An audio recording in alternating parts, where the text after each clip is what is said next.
Cervical cancer ఇవాళ నడివయసు మహిళలకు మరణ శాసనం లిఖిస్తోంది. ప్రపంచవ్యాప్తంగా మహిళల్లో రొమ్ము క్యాన్సర్ కేసులు ఎక్కువగా కనిపిస్తుంటే మన దగ్గర మాత్రం సర్వైకల్ క్యాన్సర్ కేసులు ఎక్కువగా నమోదవుతున్నాయి. మహిళలకు పెను విపత్తుగా పరిణమిస్తున్న సర్వైకల్ క్యాన్సర్కు ఈ మధ్యకాలంలో గార్డాసిల్ వంటి హెచ్పివి టీకాలు అందుబాటులోకి వచ్చాయి. తాజాగా హెచ్పివి టీకా ఒకటి తక్కువ ధరలో అందుబాటులోకి వచ్చింది. ఈ టీకాలను సకాలంలో 3 డోసులు తీసుకుంటే సర్వైకల్ క్యాన్సర్ నుంచి చక్కటి రక్షణ దొరుకుతుందని చెబుతారు డాక్టర్లు. సర్వైకల్ క్యాన్సర్కు అడ్డుకట్ట వేసే హెచ్పివి టీకాల గురించిన పూర్తి వివరాలని డాక్టర్ని అడిగి ఇప్పుడు తెలుసుకుందాం.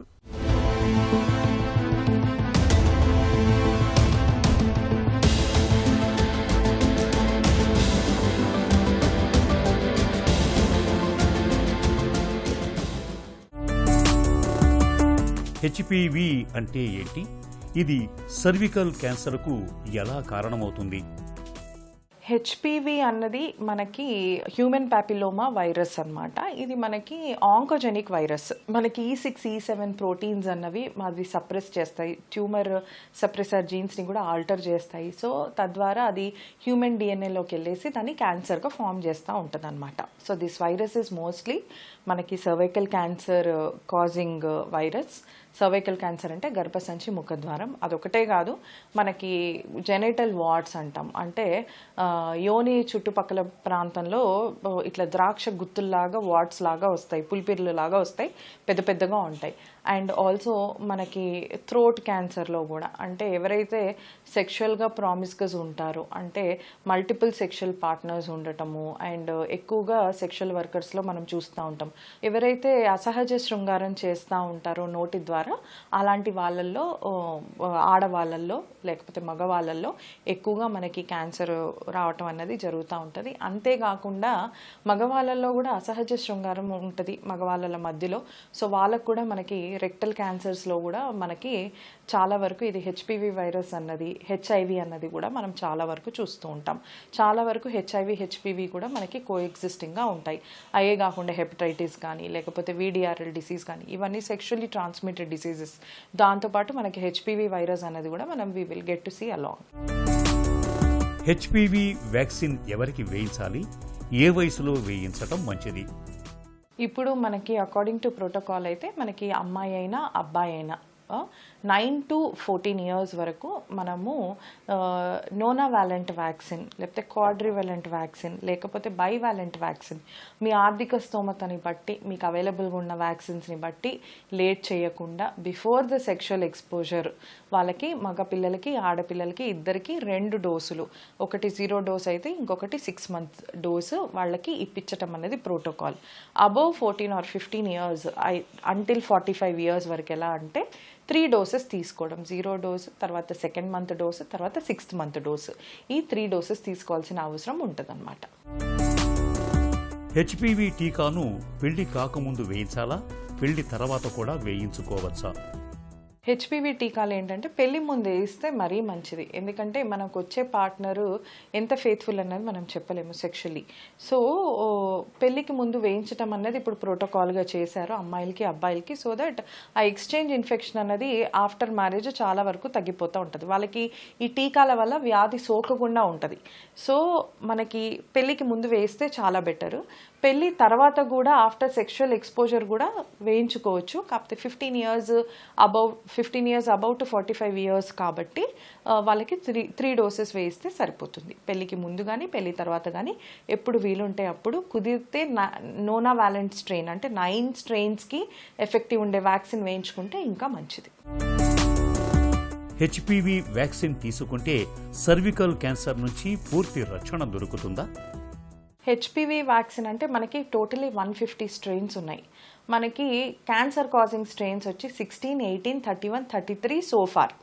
సో ఈ స్ట్రెయిన్స్ నుంచి అయితే డెఫినెట్గా మనకి క్యాన్సర్ నుంచి అయితే విముక్తి వస్తుంది. కాకపోతే మీరు పెళ్ళి తర్వాత మీరు ఎప్పుడన్నా వేయించుకున్నారు, ఆల్రెడీ మీకు 16 strain, 18, 31, 33 కనుక మీరు ఆల్రెడీ ఇన్ఫెక్ట్ అయి ఉన్నారు అంటే వీ నెవర్ నో.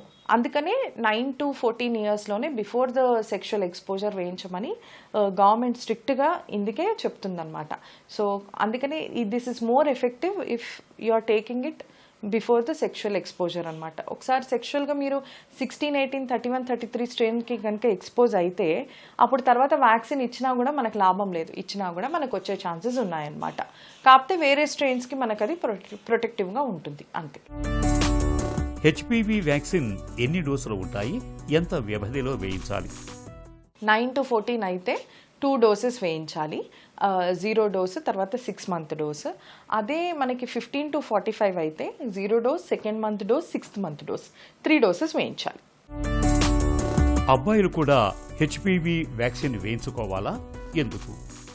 అబ్బాయిలు కూడా వేయించుకుంటే మంచిది, ఎందుకంటే ఇన్ఫెక్షన్ వచ్చేది ఒకరి నుంచి ఒకరికే కాబట్టి. ఆడ నుంచి మగకి రావచ్చు, మగ నుంచి ఆడకి రావచ్చు, మగ నుంచి మగకి రావచ్చు, ఆడ నుంచి ఆడకి కూడా రావచ్చు. సో ఈ అసహజ శృంగారం ఎక్కువైపోయింది కాబట్టి సో అందరూ వేయించుకుంటే మంచిది. Even for transgenders also I recommend taking HPV virus vaccine అనమాట. ఆడ మగ అని కాకుండా ఇప్పుడు మనకి ఇంకో కేటగిరీ కూడా వచ్చింది కాబట్టి వాళ్ళు కూడా వేయించుకోవడం very very important. And even men also కూడా తీసుకోవడం ఇంపార్టెంట్. 15 తర్వాత ఓన్లీ ఆడపిల్లలకని కాదు, అబ్బాయిలు కూడా వేయించుకోవచ్చు, దానికి ఎటువంటి కాంట్రా ఇండికేషన్ ఏమీ లేదు. ఇప్పటికే హెచ్పివి ఇన్ఫెక్షన్ ఉన్న వాళ్ళు కూడా ఈ వ్యాక్సిన్ తీసుకోవచ్చా? హెచ్పివి డిఎన్ఏ టెస్ట్ చేశాక ఆ డిఎన్ఏ ఏ స్ట్రెయిన్కి పాజిటివ్ అన్నది మనం చెప్పలేము. దానికి మళ్ళీ ఎక్స్టెన్సివ్ స్టడీ అవన్నీ ఉంటాయి, అవన్నీ అందరూ చేసుకోరు. కాబట్టి మీకు కనుక హెచ్పివి డిఎన్ఏ పాజిటివ్ ఉన్నా కూడా అది ఏ స్ట్రెయిన్కి పాజిటివ్ అని తెలియదు కాబట్టి మనము వ్యాక్సిన్ తీసుకోవడం బెటర్. అది it could be normal benign strain కూడా ఉండొచ్చు. మనం ఇచ్చే వ్యాక్సిన్లో 16, 18, 31, 33కి అయితే పక్కాగా మనకి ఇదైతే ఉంటుంది, వ్యాక్సిన్ ఇమ్యూనిటీ అయితే ఉంటుంది. సో మీరు ఏ స్ట్రెయిన్కి పాజిటివ్ అన్నది తెలియదు కాబట్టి డెఫినెట్గా వ్యాక్సినేషన్ తీసుకోవడమే బెటర్. హెచ్పివి వ్యాక్సిన్ సురక్షితమేనా, దుష్ఫలితాలు ఏమైనా ఉంటాయా? హెచ్పివి వ్యాక్సిన్ సురక్షితమే అండి. ఇప్పటి వరకు మనము ఎప్పుడు కూడా మన ఇండియన్ రీసెర్చ్ సెంటర్లో ప్రొడ్యూస్ చేసినవే మనము గవర్నమెంట్ నుంచి వచ్చినవి తీసుకోవడం వెరీ వెరీ ఇంపార్టెంట్. బికాజ్ ఈ రోజుల్లో మనము ఇన్ దిస్ ఎరా మనము అంటే ఫారెన్ కంపెనీస్ని ఎంత నమ్మడము అన్నది వీ కెనాట్ టెల్. సో ఏదైనా మన గవర్నమెంట్ అక్రిడిటెడ్, మన గవర్నమెంట్ సపోర్ట్ చేసే వ్యాక్సిన్స్ తీసుకోవడము, గవర్నమెంట్ మన హాస్పిటల్స్లో ఇచ్చే వ్యాక్సిన్స్ తీసుకోవడమే ఎప్పటికైనా సురక్షితం. హెచ్పివి వ్యాక్సిన్ ని తీసుకున్న తర్వాత కూడా పాప్ స్మియర్ టెస్ట్ చేయించుకోవాలా? కొన్నిసార్లు మీరు లేట్గా రియలైజ్ అయ్యే వ్యాక్సిన్ తీసుకుంటారు కాబట్టి మీ ఆల్రెడీ మేబీ ఆ స్ట్రెయిన్ మీ బాడీలో ఉండుండొచ్చు, అది ఆంకోజెనిక్ కూడా అయ్యుండొచ్చు. సో వ్యాక్సిన్ తీసుకున్నా కూడా మీరు పాప్ స్మియర్ తీసుకోవడం అనేది వెరీ ఇంపార్టెంట్. హెచ్పివి టీకా సర్వైకల్ క్యాన్సర్ నుంచి పూర్తి రక్షణ కల్పిస్తుంది. అమ్మాయిలు మొదలుకుని నడి వయసు మహిళల వరకు అందరూ 3 డోసుల హెచ్పివి టీకాను తీసుకోవడం ద్వారా సర్వైకల్ క్యాన్సర్ ముప్పును తప్పించుకోవచ్చు.